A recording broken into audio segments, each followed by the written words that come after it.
أولي. السلام عليكم ورحمة الله وبركاته. وعليكم السلام ورحمة الله وبركاته.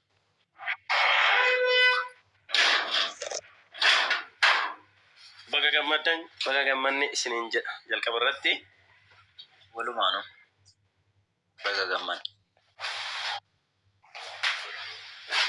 kuni wallahi hammam tokko hammam caalaa kam caalaa namatti tola maaliif jennaani nagaha nageeni waa mara caalaa namatti tola.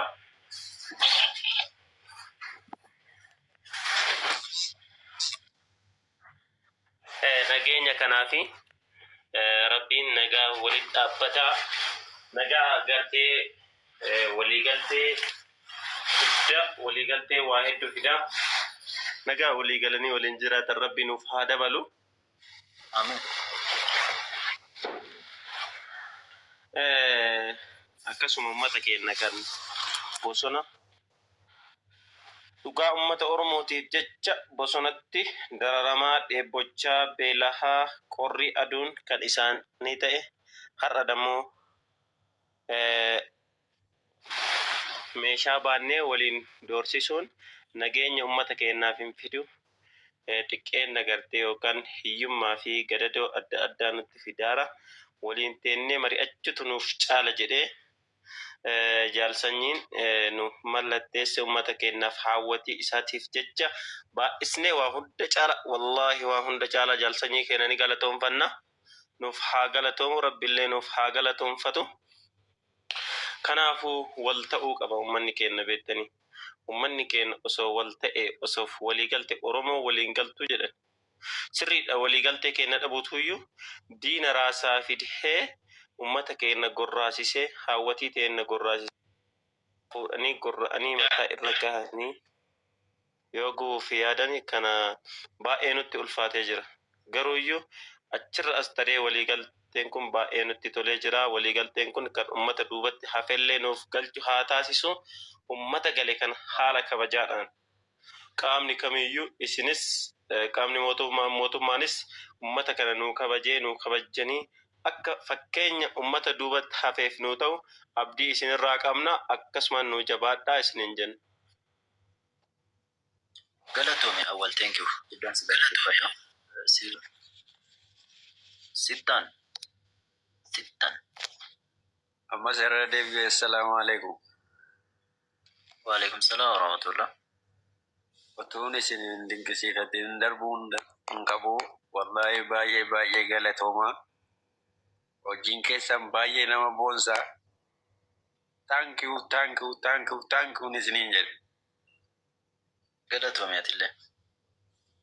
Hammas sanaan isin ummata jaalalaan ofitti fidaa warraafillee akka jarri fakkeenya isa kana fudhatanii galan ammas abdii guddaa isinirraa hin qaban jedhe. Rabbi jira inshallah tokko nu haa godhu rabbi. Thank you guddaa galatoomi. Sittaan galatoomi. Amiin. Amiin Ali duras intee baate ammallee connection natti fakkaata hin dhaga'amu. Commander aboo maqaan kun akkam bareeda yaa Allah. Jira.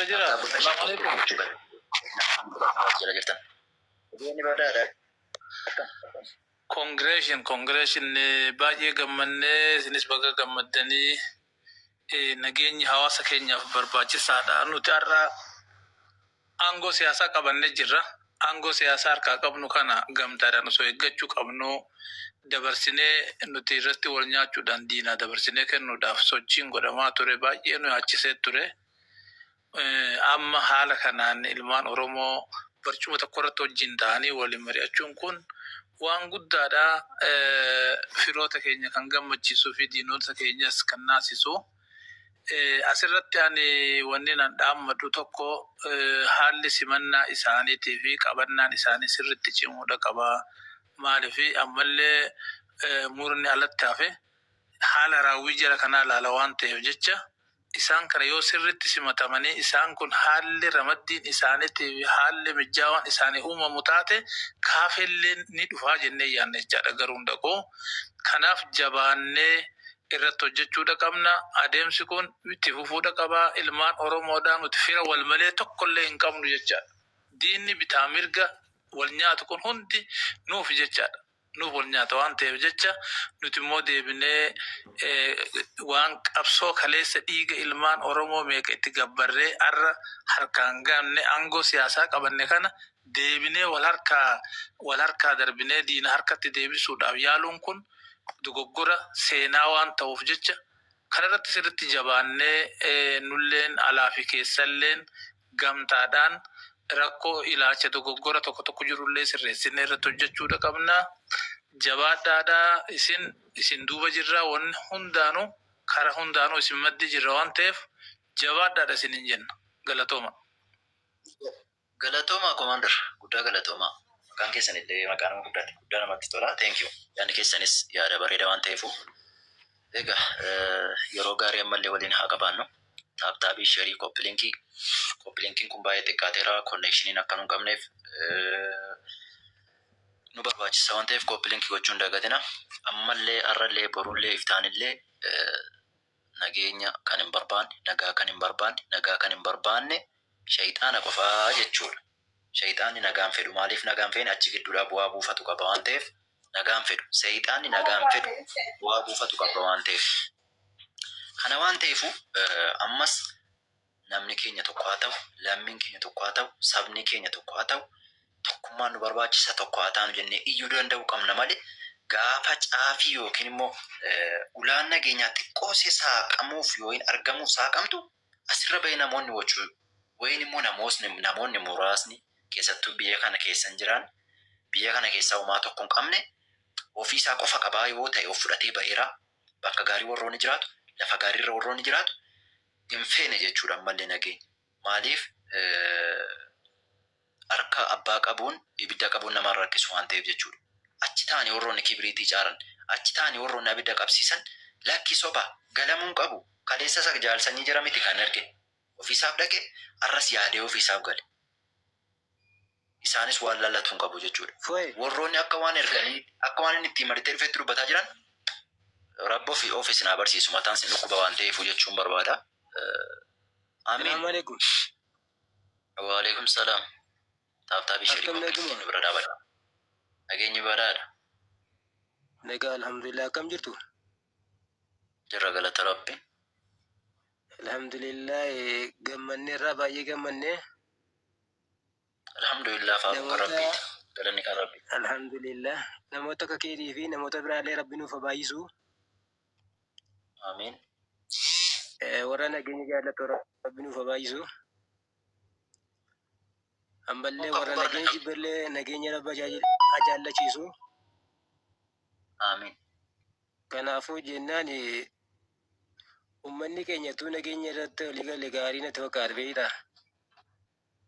Inni jalqabaa fi inni ijoon isa kana. Nageenyi guyyaan tokko yoo waan qalbii miti. Waakeeti. Yoo nageenyi jiraate baamee galamaa.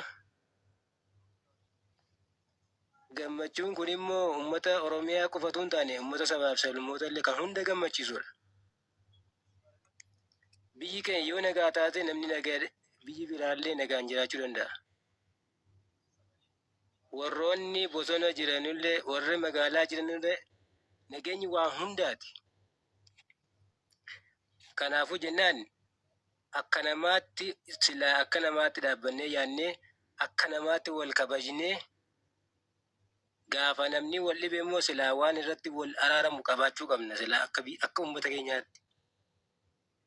Duwwaa meedaa irratti iyyuu wal fixuu otoo hin taane wal ajjeechuu otoo hin taane xiiqiidhaan biyyi ni ijaaramu. Xiiqiidhaan biyyi uummata miidhamaa uummata gidduu keenyatti dhuma.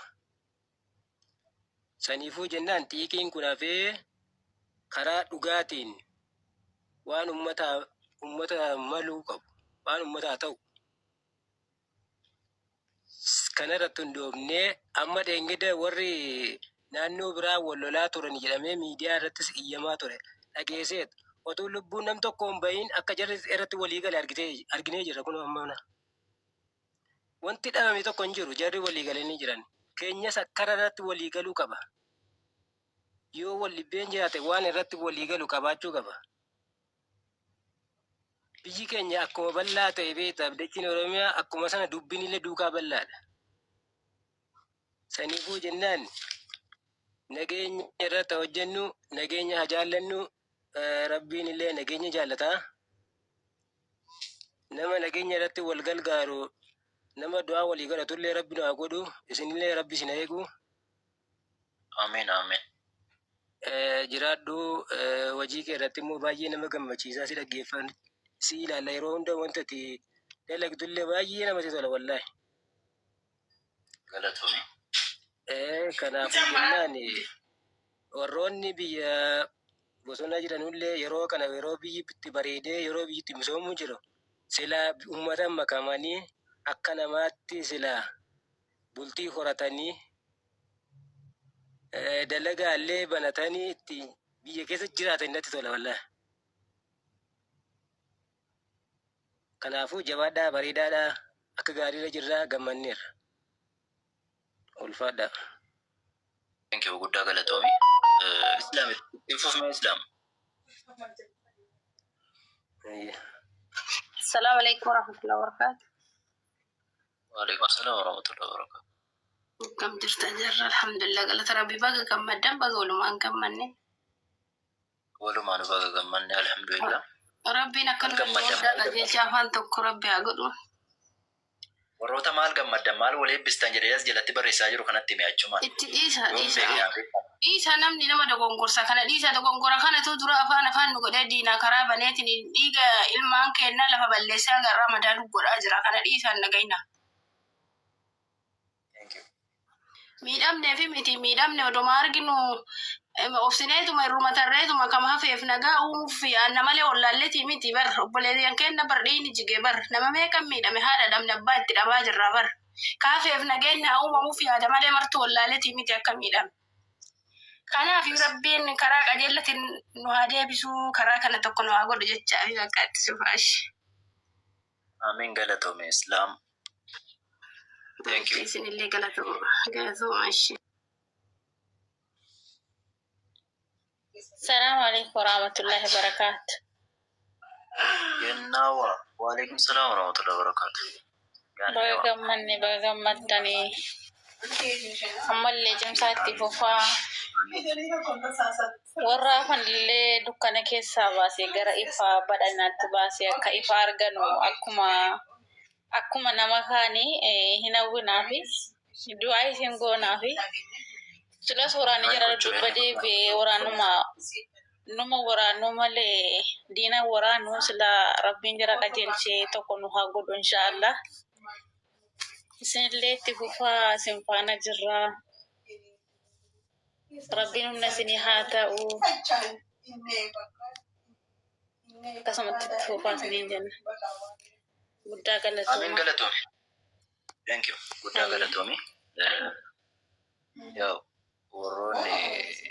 Warroonni yeroo keessan gaarii fi qaalii yeroo keessan mi'aa yookiin immoo yeroo keessan as jalatti gudanii waliin teessanii yaada keessan qoodachaa turtan guddaa galatoomaa isinii jedha. Giiftaroonni mana kiyyaallee hedduun isin galateeffadha galatoomaa. Ammas arras boruusif taanis namni nageenya hin barbaanne shayxaana qofa. Shayxaanni nageenya hin barbaadu wayin immoo shayxaanni nageenya hin barbaadu nagaa hin barbaadu. Achi keessaa bu'aa buufatu qaba. Dhiiga jigu keessaa bu'aa argatu qaba waan ta'eef. Kanaafuu namoonni ammas nageenya hin barbaanne namoonni ammas maatii keenya, haadha keenya, abbaa keenya, obboleessa keenya, obboleettii keenya, maatii harka qalleeyyii, qonnaan bulaa, dafqaan bulaa warra waa tokko dhimma siyaasaa keessaa dhimma tokko hin qabne akka jirri nagaan arganneef asirratti wakabaa keessan immoo yookiin immoo olola ooftan rabbi isin haa qajeelchu. Isin mataa isin nuquba barana isin iyyitanii bara dhufu isin iyyitan isin akkasuma jechuudha. Akkasumaan itti fufa keessan. Kanaafuu hunda keessanuu rabbi isin haa qajeelchu. Ulaa nageenyaa yookiin immoo kallattiin amma saaqamte kun akka nu bal'atuuf abdii qabna jechuudha rabbirra. Ilma namaatu hin taane rabbirra. Ilmi namaa maali beektanii isuma argaa jiru kana jechuudha. tokko gaafa nagaa nageenya jedhee inni tokko maaliif nageenya fayyadee gurra qabatee jira jechuudha. Kanaafuu hundayyuu rabbumatti hirkisnee rabbiin abdanna waan ta'eef ammallee akkasumatti rabbiin ittiin nuuf fufsiisu guddaan sin galateeffadha. Odoo sin jaalladhu isin kabaju lammiin kiyya sabni kiyya maatiin kiyya qaqqaalii fi gaggaariin kana kabajan kana jaallatan kana sin jaalladhu nagaan naaf bulaa yeroo gaarii qabaadhaa halkan gaarii isiniif ta'u isin jechuu barbaade irraa ba'uuf hin deema waan ta'eef thank you naaf jiraadhaa hundi keessan.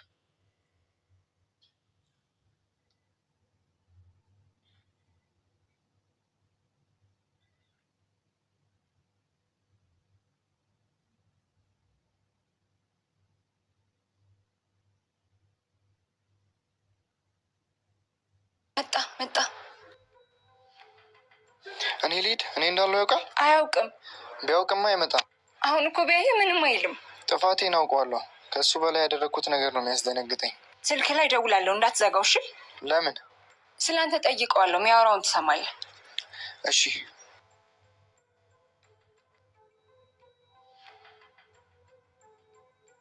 ከሰው ጋር አልነበርሽም እንዴ ኧረ ብቻዬን ነበርኩ አውቄ ነው ቤካ ነበር የት ሄደው ነው ታዲያ እኔ የምፈልገው ነበር ለምን ተጣልታችሁ የለም እንዴ ብንጣላስ ታዲያ ለሱ የሚጠቅም ነገር ስለሆነ ይጠቀም ጸባችሁስ ኧረ እኔ ትቼዋለሁ